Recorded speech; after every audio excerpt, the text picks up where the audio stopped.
মুখ্যমন্ত্রী মমতা বন্দ্যোপাধ্যায় অভয়া তিলোত্তমার বিচারের নামে বাংলার বাসিন্দাকে উৎসবে ফিরতে বলছেন বারবার, কিন্তু অনুব্রত জামিন মিলতেই কেষ্ট প্রেমী তৃণমূল কংগ্রেস উৎসবে মেতে উঠলেন।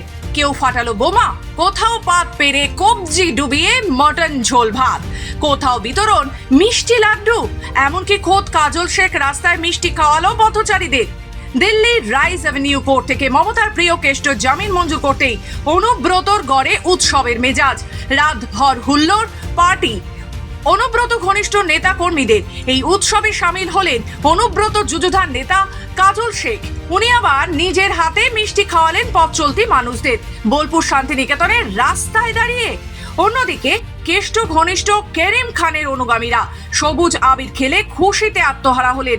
তাদের মুখে স্লোগান ছিল অনুব্রত জিন্দাবাদ। নানুরের বাসাপাড়ার রাস্তায় তারা বিজয় উল্লাস করে। বাদ নেই এখানে, এবার পাত পেরে কবজি ডুবিয়ে মাংস ভাত খাওয়াও।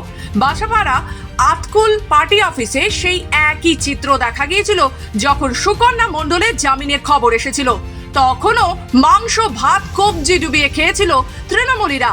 ঠিক তাদের প্রিয় কেষ্টর জামিনে কবজি ডুবিয়ে এবার মটন ভাত।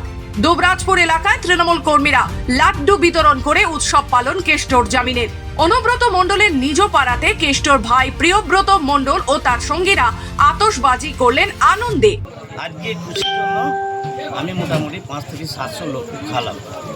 কারণ হচ্ছে আমার গুরুদেব কেরিম খান সাহেব, তিনার দাদা মানে আমার বলতে বিবেকে লাগিয়ে মানে আমার বাবার তুলো লোক।